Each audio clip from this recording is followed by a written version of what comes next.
terceiro tumor maligno mais frequente na população feminina, o câncer de colo do útero, é também a terceira maior causa de morte na população feminina do Brasil. Porém, infelizmente, esta realidade pode ser modificada, basta que haja um olhar mais cuidadoso sobre a prevenção e o cuidado como um todo. O assunto é tão relevante que o governo do estado, o governo do Brasil, aliás, o governo federal, lançou recentemente uma campanha para a eliminação do câncer de colo do útero com projeto piloto no estado do Pernambuco. Para falar sobre isso e muito mais, hoje eu recebo no Sete Lagoas em Debate a ginecologista Priscila Rossi, a quem eu agradeço pela oportunidade de poder conversar sobre um assunto tão relevante, né, Priscila? Isso mesmo, Raquel. Eu agradeço o convite e a oportunidade de divulgar o conhecimento de um assunto tão importante, tão comum na população brasileira. Então vamos começar explicando o que é o câncer de colo de útero. Isso, o câncer de colo de útero nada mais é que um tumor no colo do útero, que é a região do útero que fica no fundo da vagina. E a gente sabe que ele é causado praticamente exclusivamente pela infecção persistente do vírus HPV. E como é que a gente faz para prevenir? Qual que é? Eu falei aqui no início, né, que é o terceiro tumor mais frequente na população feminina. Por que isso, né? Qual o motivo dessa incidência tão forte na população feminina? A gente sabe que a causa, como eu disse, é devido à infecção persistente pelo vírus HPV, são vários tipos, né? Alguns são mais oncogênicos, mais agressivos, mas a gente sabe que é uma infecção muito prevalente na população. A gente estima que praticamente 80% da população vai ter em algum momento da vida o contato pelo vírus. E essa infecção persistente vai levar ao câncer, né? A grande vantagem do câncer de colo de útero é que é um câncer totalmente prevenível, tanto com a vacinação quanto pelos métodos de rastreio precoce da doença. A gente tem visto muitos casos, né? A gente tem visto na mídia, sempre se falando dessa questão dos diagnósticos do câncer de colo de útero. Está acontecendo mais ou o que acarretou, né, essa inundação de casos, pelo menos que a gente está tendo acesso e está ouvindo falar, doutora? Infelizmente, assim, a pandemia, além de vários transtornos e restrições da população, as pessoas pararam de fazer os exames de rastreio, os exames de rotina, né? E foram 2, 3 anos de atraso de exames, e exames que são capazes de realmente diagnosticar a infecção e as alterações no colo antes mesmo de causar o câncer. E esse atraso levou ao diagnóstico de doenças mais avançadas, que é o que está acontecendo agora. Costuma ser um câncer silencioso? As doenças, as lesões precursoras que a gente fala, né, que são pré-cancerígenas, a grande maioria são assintomáticas, mas as mulheres têm que ficar atentas para corrimentos que não passam com odor, principalmente sangramento após a relação sexual, sangramentos fora do período menstrual, mas a gente sabe que os estágios mais avançados, que não o que a gente quer encontrar, né, realmente é uma doença que a gente pode prevenir, diagnosticar mais precoce, que aumenta a chance de cura, mas aí sim a gente vai ter sintomas mais importantes, como sangramentos volumosos, restrições da função renal e dentre outras. E há alguma causa que possa aumentar o risco desse tipo de câncer? A gente sabe que o que leva é a infecção persistente pelo vírus, mas o que faz com que essa infecção seja persistente, o que aumente essa chance, é a idade do início da relação sexual, o número de parceiros, o número de filhos. Tabagismo é um fator muito importante. Algumas mulheres que são imunodeprimidas, como HIV, doentes renais crônicas. Então a gente sabe que tem alguns fatores sim que vão predispor com que esse contato do vírus cause uma infecção persistente e vai desenvolver a doença. Você está falando de início de relação sexual, quanto mais prematuro, mais o risco, né? A gente sabe que quanto mais nova a menina inicia a vida sexual, tem a chance maior também de ter um maior número de parceiros. Então é baseado nisso, tanto no número de parceiros quanto a idade, como se fosse o número de anos de vida sexual ativa. E muitas situações nesse sentido é que ela começa a vida sexual sem a menor informação, não sabe os riscos que estão correndo, porque né, não tem essa liberdade, vamos dizer assim, né, ou esse acesso à informação e acaba construindo um caminho aí meio arriscado, né, doutora? Infelizmente no Brasil a gente ainda tem uma cultura de que se a mãe leva a menina né, a criança no ginecologista e a gente faz a educação sexual, a gente está estimulando o início da atividade. Sim. E a gente sabe que, pelo contrário, as meninas que têm boa orientação sexual, que têm educação, vão muitas vezes iniciar a vida mais tardiamente sexual e com certeza com a proteção e os cuidados necessários. Uhum. Pois é, aí no caso da prevenção, é o exame do Papa Nicolau mesmo? É esse tipo de prevenção que existe? É exatamente a campanha, né, que o governo federal lançou e que já se faz no mundo inteiro. O diagnóstico, o rastreio da doença é feito pelo exame de Papa Nicolau, que é o exame preventivo que todas as mulheres conhecem, só que agora vai se iniciar a pesquisa do vírus na mulher. Então, existem várias metodologias moleculares que faz como se fosse aos moldes da coleta da citologia. A gente faz um raspado de células da vagina, do colo do útero, e aí vai pesquisar se a mulher tem a infecção por determinados vírus, e a gente procura realmente os vírus mais agressivos. E aí, a partir dessa positividade, que vai mandar a paciente para exame de Papa Nicolau e a depender da colposcopia. Isso a gente aumenta muito a sensibilidade do diagnóstico precoce e a gente sabe que realmente as meninas que têm essa detecção negativa, que elas não têm infecção pelo vírus, a gente pode espaçar muito mais o intervalo dos exames, podendo fazer até cada 5 anos a rotina. Então, aumenta muito a sensibilidade, a acurácia da prevenção, né, e a gente consegue ter um espaçamento muito maior de intervalo entre os exames. Você tem um perfil no Instagram que coloca muitas informações, né? Ajuda a divulgar bastante essa questão, esclarecer, porque é o assunto, é o tabu, né? A gente sabe que, infelizmente, a questão de sexualidade é ainda um tabu, como você bem colocou. E aí no seu Instagram tem muitas informações. Uma delas é a questão da mulher que retira o útero, se ela precisa continuar fazendo os exames, se ela corre ainda algum tipo de risco. Assim, a gente sabe, pessoal, que o HPV ele é responsável, além do câncer de colo do útero, por outros cânceres. Então, aproximadamente 5 cânceres. Cabeça, pescoço, boca, pênis nos homens, vagina e vulva na mulher, além do colo do útero.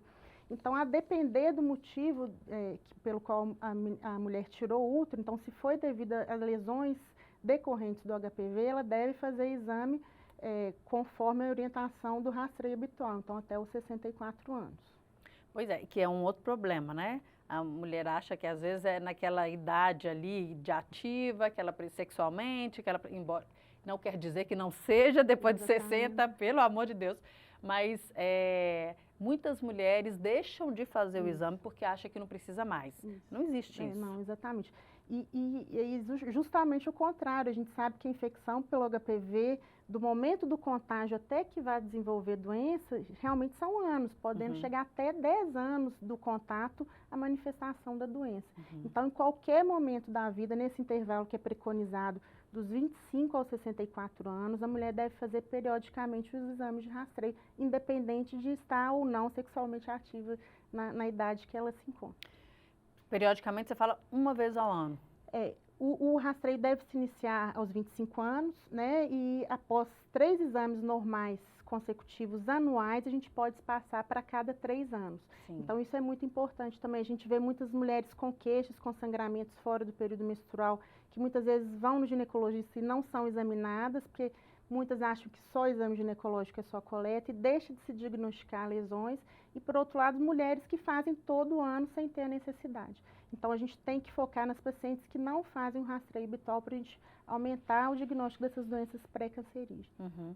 A gente fala de rastreio anual porque eu imagino que essa periodicidade não deve ocorrer com muita frequência na maioria das pessoas, ou não, ou tem aquelas que fazem de fato certinho, porque se preconiza anualmente, né, de fazer o exame, eu acredito que seja isso, para eliminar a chance daquela que não vai, que pula um ano, teve a pandemia, como você explicou.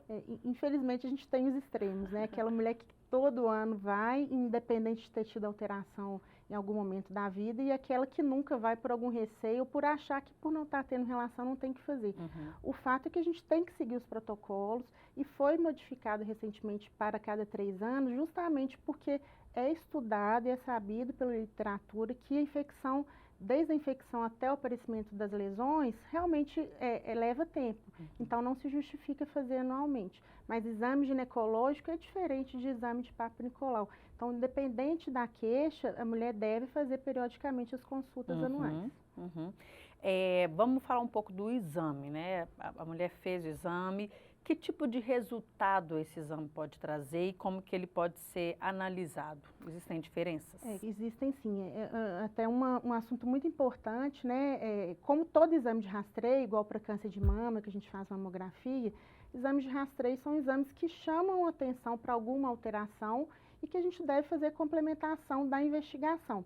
No caso do Papa Nicolau, da citologia oncótica, essas alterações vão indicar a necessidade da colposcopia, que nada mais é do que um exame do colo do útero, da genitália, com uma lente de aumento, e aí o ginecologista vai ser capaz de identificar as lesões e avaliar se tem necessidade ou não de fazer alguma biópsia dirigida de acordo com as alterações visuais mesmo.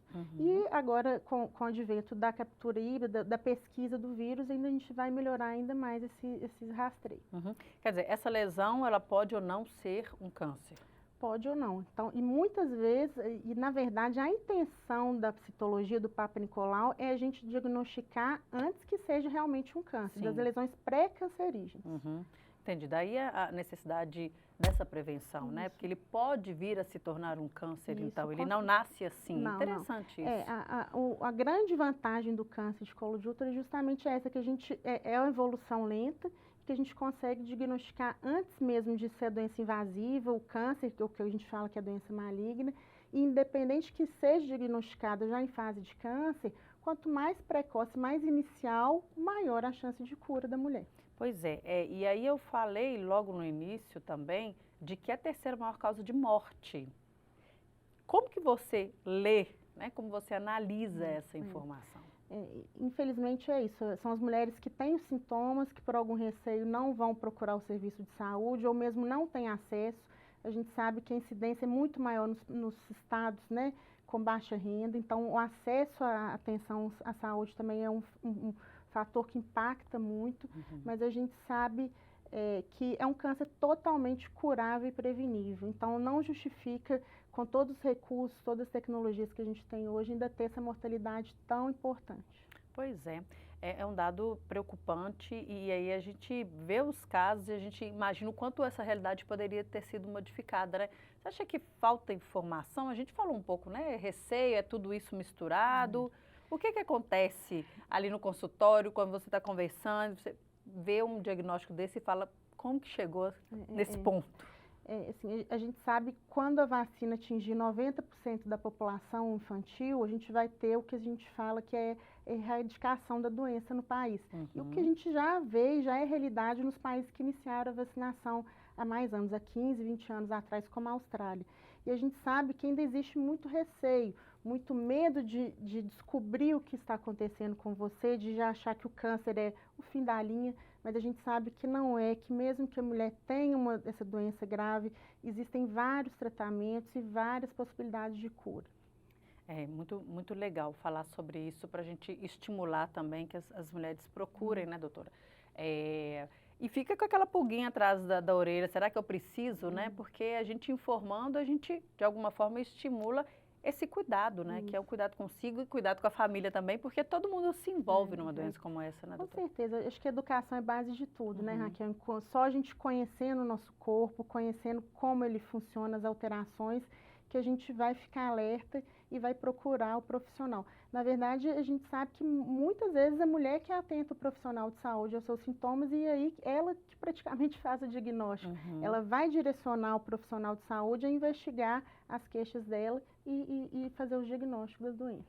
No caso de um caso detectado como, né, com o câncer de colo de útero, né, o tumor maligno, quais seriam os tratamentos, né, como que é feito? A partir do momento, bom, estou com o resultado na mão, eu preciso tomar uma providência agora. Como é que faz esse percurso? Quanto tempo ele pode durar? A gente sabe que, assim, por lei no Brasil, a partir do momento que a mulher tem o diagnóstico do câncer, ela tem direito e tem que estar sendo tratada em até 30 dias. mas a gente sabe que o tratamento vai desde cirurgia, pode ser feita uma cirurgia para conservar o útero nas mulheres mais jovens que ainda não tiveram filhos, passando por cirurgias radicais, de retirar útero, os ligamentos, os linfonodos, que são as ínguas de drenagem, até a rádio e a quimioterapia.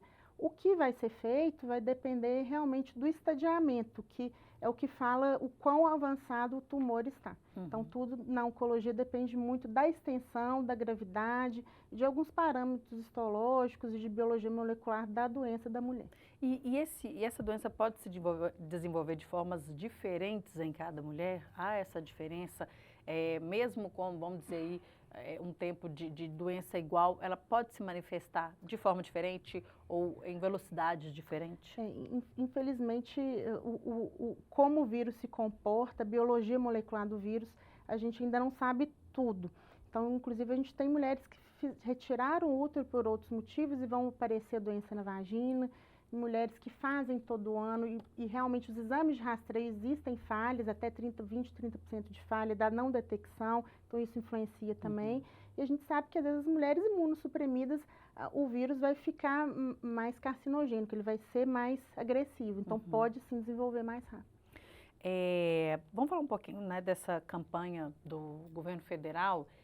E aí a gente acende aquela luzinha que fala, poxa, se há uma campanha, né, começando no estado, que provavelmente não foi à toa, né, a escolha ali de Recife, né, Pernambuco, para lançar essa campanha, que é uma campanha nacional, tocou esse projeto piloto, que é de erradicação, né, eliminação do câncer de colo de útero. Quer dizer, há um olhar mais atento para essa doença, talvez pelo número de casos que estão sendo diagnosticados, né, um número maior, talvez pela baixa cobertura vacinal, que a gente, infelizmente, tem tido esse problema, e depois eu quero falar um pouco sobre isso com você também, mas é uma luz que se acende em torno desse problema que pode mudar a cabeça das pessoas a partir do momento que se tem uma campanha nacional. Isso, com certeza. É o que a gente sempre fala, quem trata disso é um câncer, que é uma doença muito grave e totalmente prevenível, pessoal. Então, são praticamente 3 nichos que a gente tem para a gente evitar essa doença grave. A vacinação das nossas crianças. Então, meninos e meninas de 9 a 14 anos devem ser vacinados. Não existe nenhuma reação da vacina que vai fazer com que você não deva vacinar seu filho. Agora, essa campanha, né, que é um projeto piloto de fazer a pesquisa do vírus, que se Deus quiser em breve vai ser uma realidade nacional e que isso aumenta muito a acurácia dos métodos de rastreio, né, e o tratamento das doenças precoces. Então, assim, das lesões precoces do câncer. Então, realmente, é uma doença que não deveria ter desculpa para a gente não erradicar no país. Embora seja tão comum, né, e é um paradoxo, né?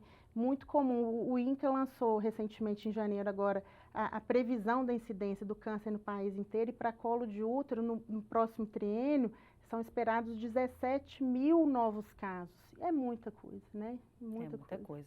Bom, a gente falou um pouquinho dessa questão da cobertura vacinal, e isso serve para todas as vacinas, o quanto é importante, né? A gente viu aí a discussão na questão da pandemia, vacina contra a Covid, e assim, foi claro, né, a gente que trabalha com informação e que tem acesso aos boletins, doutora, a gente viu claramente a evolução ou involução, né, dos casos nas pessoas que estavam começando a tomar vacina, primeiro os mais idosos, e aí começou a mudar um pouco essa realidade, esses idosos não estavam mais morrendo e diminuiu essa faixa etária, ou seja, houve um histórico aí e a gente sabe que o pano de fundo foi a vacina. A gente precisa se atentar para essa questão porque são crianças de 9 a 14 anos, não apenas meninas, os meninos também, e é bom a gente reforçar isso, mas que muitas vezes deixam de ser vacinados por conta de um medo, de um receio, e isso precisa modificar, né? A gente tem base muito fidedigna para se vacinar, né, doutora? A segurança da vacinação já é muito certa, muito estudada. Como eu disse, tem países que têm mais de 30 anos que vacina a população, e realmente a gente erradicar uma doença muito grave. E, além do câncer de colo de útero, a vacinação protege contra outros 4 tipos de câncer. O pênis nos meninos, vagina, vulva e de orofaringe de cabeça e pescoço. Então, assim, realmente a segurança é muito importante. A gente teve um ganho recente também para a população brasileira, que foi estendida a vacinação para mulheres imunodeprimidas até 45 anos. Então, pacientes em tratamento oncológico, pacientes com HIV, doente renal crônico e outras doenças que causam imunossupressão, têm direito gratuitamente à vacinação até os 45 anos. Uhum. E assim, eu acho importante a gente falar também um pouco sobre essa mulher que teve o diagnóstico, para ela ficar tranquila, porque a cabeça mexe com o corpo, né, doutora? E o tratamento, ele existe especialmente quando se descobre aí no início, e mesmo quando descobre no estágio mais elevado, há recursos, né? A gente tem vários recursos. Hoje, né? medicina, graças a Deus, evoluiu muito, a área de oncologia desenvolveu muito e está muito mais moderna, com muito menos efeitos colaterais, principalmente da radioterapia. As técnicas cirúrgicas avançaram muito, então é sempre importante o paciente procurar o profissional especializado para que comece a fazer o tratamento adequado, ideal e o mais rápido possível, que vai aumentar a chance de cura dela. Pois é, ou seja, exame preventivo, o fato é, se você pudesse definir aí alguns pontos, né, que a gente precisa estar atento, o que você falaria? Olha, mulher, olha o que você precisa fazer, como que isso seria? Acho que é aquele recadinho, né, que a gente tem que deixar para toda mãe, para toda menina e toda a população, porque os meninos também são a população-alvo da vacinação. Sim.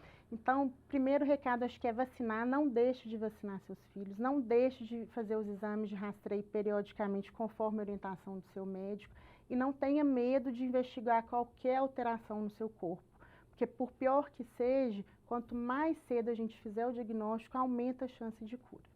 E uma dúvida aqui, essa questão, você falou de levar a menina ao ginecologista, a partir de que idade ela precisa ir? Porque tem o pediatra, né? Tem pediatras que atendem até os 18 anos, né? Que é o ebiatra já.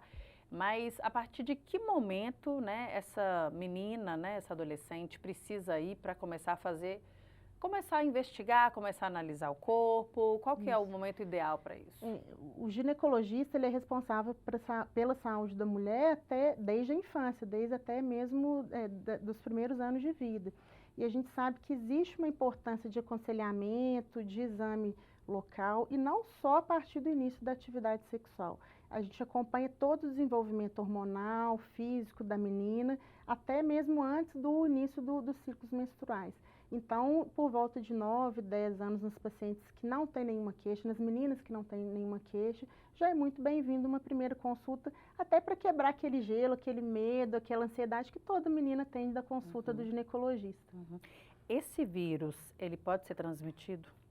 Ele é transmitido, é um vírus transmitido basicamente por via sexual e a gente sabe que a camisinha protege, sim, a infecção contra ele, mas o principal modo de contágio dele é por via sexual, independente do tipo de relação que você tem, homoafetiva, heterossexual.